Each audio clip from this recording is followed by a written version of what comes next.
Good morning everyone. आज हम देखेंगे चैप्टर 34 कीमोथेरेपी ऑफ लेप्रेसी। तो इसके पहले के चैप्टर में हमने कीमोथेरेपी ऑफ ट्यूबरकुलोसिस देखा था। आज हम देखेंगे व्हाट इज लेप्रेसी। तो लेप्रेसी और Hansen's disease is a disease caused by mycobacterial organism that is Mycobacterium libre. तो लेप्रेसी और हैंसन डिसीज जो है ये एक काइंड ऑफ डिसीज है जो कि माइक्रोबैक्टीरियल ऑर्गेनिजम्स की वजह से होता है, और उसमें भी स्पेशल स्पीसीज है जिसका नाम है माइकोबैक्टीरियम लिप्रे।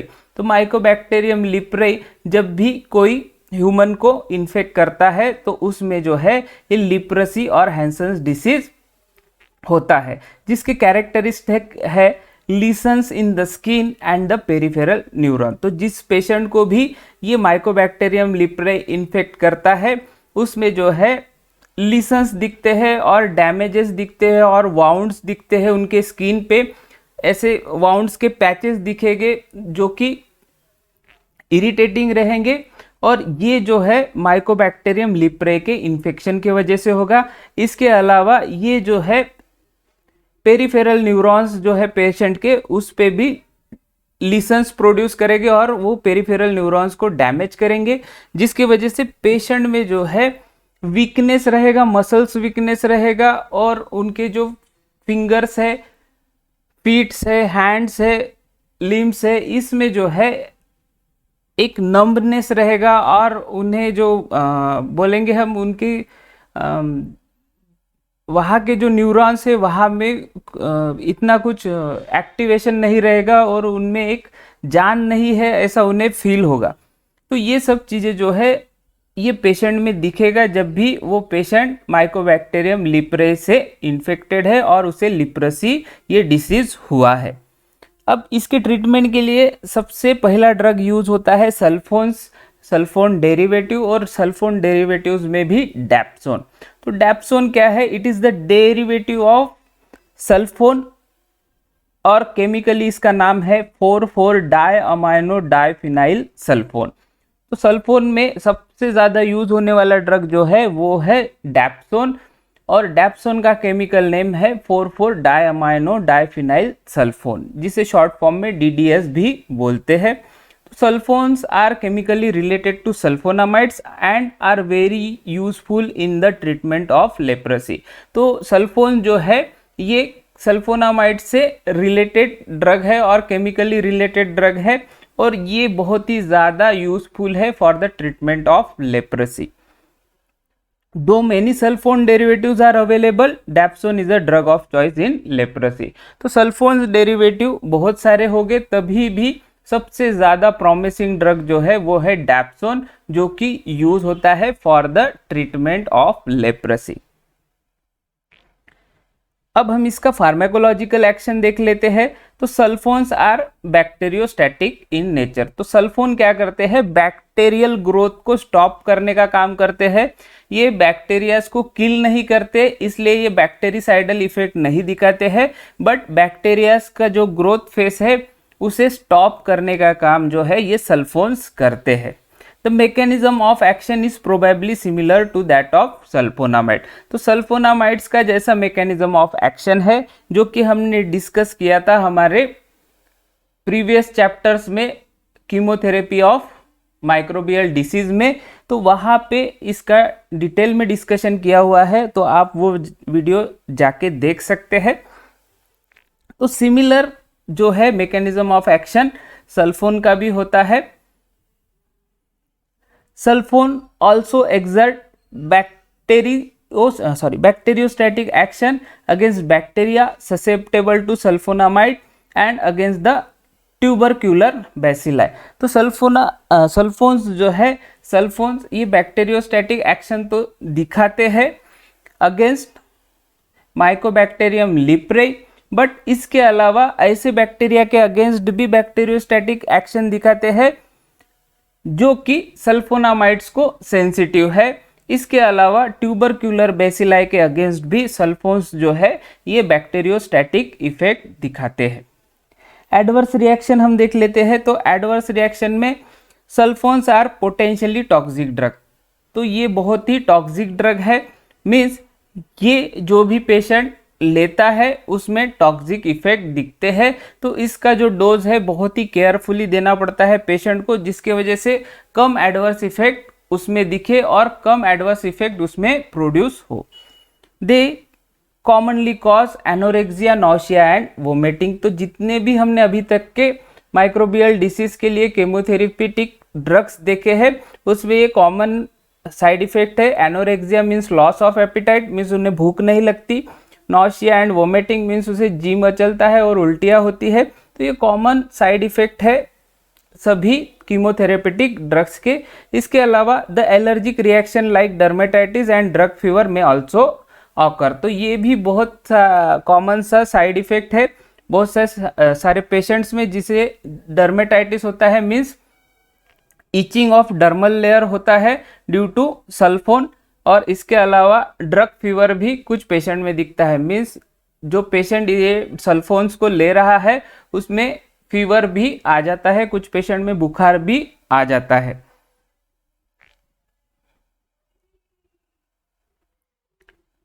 इसके बाद प्रिपरेशन एंड डोजेस देखते हैं। तो डैप्सोन और डीडीएस 100 mg टैबलेट में मार्केट में अवेलेबल है।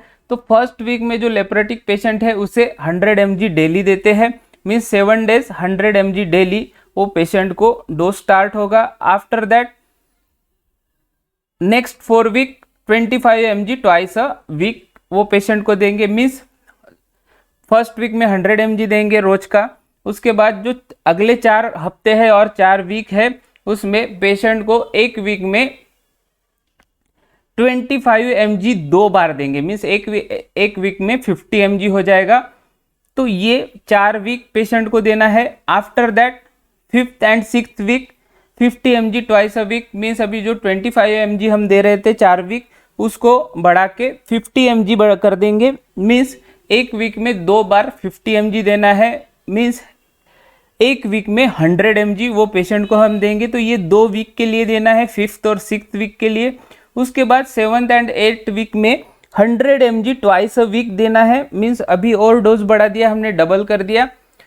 जो 50 था उसका डबल 100 mg हो गया। अभी 100 mg 2 बार एक वीक में हम देंगे, मीन्स एक वीक में 200 mg हम वो पेशेंट को देंगे। मैं एडिशन कर रहा हूँ, 100 mg twice a week means 100 mg into 2 एक वीक में 2 दिन देना है, तो उसका इक्वल्स टू 200 mg हो जाता है। उसके बाद जैसा ही 8th वीक कंप्लीट हो जाता है फिर यही 100 mg thrice a week, means एक वीक में 3 बार वो पेशेंट को देना है एज अ हायर डोज। जैसा ही इसका कोर्स खत्म होता है डैप्सोन का, तो वो पेशेंट को रेस्टिंग पीरियड देना है। रेस्टिंग पीरियड कब देना है? After every 9 month. तो ये जो ट्रीटमेंट है डैप्सोन का और एक कोर्स जो है ये 9 मंथ्स का है। ये 9 मंथ्स का कोर्स कंप्लीट होने के बाद अगर पेशेंट को फर्दर ट्रीटमेंट का ज़रूरत है तो पहले उसे 9 मंथ के बीच में एक रेस्टिंग पीरियड देना है, जिसके वजह से जो डैप्सोन वो ले रहा है और डैप्सोन टैबलेट्स वो ले रहा है उसके वजह से जो भी एडवर्स रिएक्शन वो पेशेंट में हुई है उससे वो रिकवर हो सके। रिकवर होने के बाद फिर से वो पेशेंट में ये कोर्स कंटिन्यू कर सकते हैं अगर उसे ज़रूरत है तो।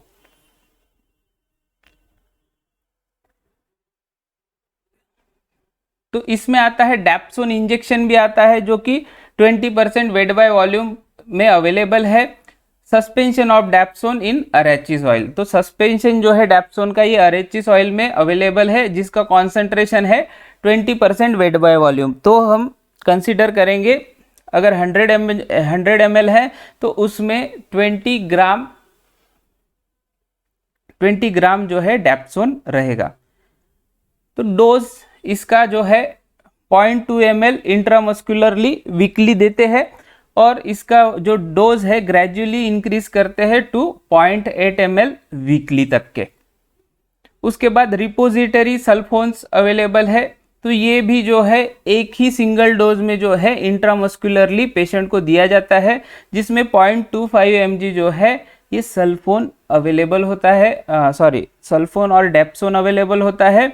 और इसका जो इफेक्टिव ब्लड लेवल जो है ये 70 to 80 डेज में अचीव हो जाता है, जिसके वजह से वो बैक्टीरियोस्टैटिक इफेक्ट पेशेंट में दिखाता है। उसके बाद दूसरा ड्रग है डाई अमाइनो डाइफिनाइल थायोयूरिया, जिसे थायम ब्यूटासिन बोलते हैं। थायम ब्यूटासिन जो है ये डाई अमाइनो डाइफिनाइल थायोयूरिया ये ड्रग है। ये इसका भी एक्टिविटी जो है सल्फोन्स की तरह है, और सल्फोन्स का एक्टिविटी जो है ये सल्फोनामाइड्स की तरह है। तो ये तीनों ड्रग जो है एक जैसा ही काम करते हैं और एक ही जैसा इनका बैक्टीरियोस्टैटिक मैकेनिज्म ऑफ एक्शन है। बट ये जो है थायम ब्यूटासिन और डायअमाइनो डाइफिनाइल थायोयूरिया ये डैप्सोन से लेस इफेक्टिव है। इसे दोनों रूट से लेते हैं, एक तो ओरली भी लेते हैं और सिस्टेमिकली भी लेते हैं बाय इंजेक्शन। तो इंजेक्शन के थ्रू इसे पैरेंटरली भी लेते हैं और ओरली भी एज अ टैबलेट और कैप्सूल इसे लेते हैं। On oral administration it is incompletely absorb and rapidly excreted. तो ये जो ड्रग है, जो भी पेशेंट इसे ओरली कंज्यूम करता है, ये इनकम्प्लीटली एब्जॉर्ब हो जाता है और बहुत ही जल्दी से बॉडी से बाहर निकल जाता है। Unlike dapsone, bacteria rapidly develop resistance to this drug, hence it is used first 1.5 to 2 years of therapy followed by dapsone। तो ये जो ड्रग है, ये ड्रग का रेजिस्टेंस बहुत जल्दी डेवलप हो जाता है बैक्टीरिया में, जिसके वजह से ये ड्रग अगर बहुत ज़्यादा समय के लिए कंटिन्यू किया पेशेंट में तो ये कोई काम का नहीं है। इसलिए इनिशियली 1.5 से 2 साल जो होता है इसे हम यूज़ कर सकते हैं एज अ ट्रीटमेंट। उसके बाद वो पेशेंट को हम डैप्सोन का ट्रीटमेंट कंटिन्यू करेंगे। It is mainly useful in those patient who can not tolerate dapsone. तो ये जो ड्रग है ये मोस्टली ऐसे पेशेंट के लिए अल्टरनेटिव चॉइस है जो पेशेंट को डैप्सोन सूट नहीं होता और टॉलरेट नहीं होता। मीन्स वो पेशेंट को अगर डैप्सोन दिया गया तो उसमें कोई एलर्जिक रिएक्शन दिख जाएगा, या फिर वो पेशेंट वोमिटिंग करने लग जाएगा, या फिर कोई अदर कोई चीज़ उसमें हो जाएगी। तो ऐसे पेशेंट में एज अ अल्टरनेटिव ड्रग थायम ब्यूटासिन ये दिया जाता है।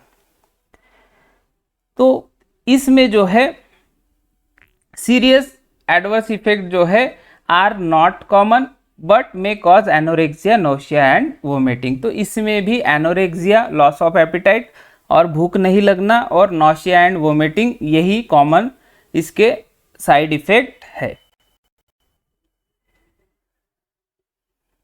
उसके बाद clofazimine, it has antibacterial action in the dose of 100 mg daily and can be use to treat dapsone resistant therapy. तो ये जो ड्रग है क्लोफेजिमिन, ये जो है इसका 100 mg का डेली डोज है जो कि पेशेंट को दिया जाता है, और ये ऐसे पेशेंट के अगेंस्ट ही यूज किया जाता है जिसके अंदर जो माइक्रो ऑर्गेनिज्म है माइकोबैक्टीरियम लेप्रे, उसमें डैप्सोन के लिए रेजिस्टेंस डेवलप हो चुका है। मीन्स अगर हम वो पेशेंट को डैप्सोन इनिशियली ट्रीटमेंट दे रहे हैं तो कुछ समय के बाद क्या होता है, वो बैक्टीरिया डैप्सोन के अगेंस्ट रेजिस्टेंस डेवलप कर लेता है और अपना डिफेंस मैकेनिज्म डेवलप कर लेता है, जिसके वजह से डैप्सोन जो है फिर उतना इफेक्टिव नहीं रहता अगेंस्ट बैक्टीरिया, और उसके वजह से फिर ट्रीटमेंट भी कोई काम की नहीं रहती। तो ऐसा कंडीशन में ड्रग ऑफ चॉइस है क्लोफेजिमिन, जो कि 100 mg डेली दिया जाता है और जो कि अपना बैक्टीरियोस्टैटिक इफेक्ट दिखाता है, specially in dapsone resistant bacteria. उसके बाद आता है रिफैम्पिसिन। तो ये जो है it is a mycobactericidal and is used only in the dose of 600 mg daily. तो ये जो है ये बैक्टीरिसाइडल ड्रग है जो माइकोबैक्टीरियम लेप्रे बैक्टीरिया है उसे किल करने का काम जो है रिफैम्पिसिन करता है, और इसका जो ओरल डोज है ये 600 mg डेली का है। The drug is less toxic than DDS and can be combined with DDS in standard doses. तो ये जो ड्रग है ये डैप्सोन से लेस टॉक्सिक है, मीन्स लेस डेंजरस है, तो इसको एज अ स्टैंडर्ड ड्रग करके और कॉम्बिनेशन में डैप्सोन के साथ पेशेंट को दे सकते हैं, जिसके वजह से डैप्सोन जो है ये बैक्टीरियोस्टैटिक इफेक्ट दिखाएगा और रिफेम्पिसिन ये जो है बैक्टीरिसाइडल इफेक्ट दिखाएगा, जिसके वजह से ट्रीटमेंट जो है बहुत ज़्यादा इफेक्टिव हो जाएगा। उसके बाद फिफ्थ ड्रग है चॉलमोग्रा एंड हाइड्रोकार्पस ऑयल। तो ये दोनों ऑयल है और इसमें जो है almost identical unsaturated fatty acid है और ये यूज होते हैं as a treatment for leprosy और इसका जो है इंजेक्शन अवेलेबल है जो कि लोकल इंट्राडर्मली देते हैं। तो इंट्राडर्मली ये इंजेक्शन पेशेंट को देते हैं और जो लोकल इन्फेक्शन है लेप्रेसी का उसके वजह से ट्रीट करते हैं। तो ये सब ड्रग है जो कि यूज होते हैं for the treatment of leprosy. If you like the video then share and subscribe my channel. Thank for watching. God bless you.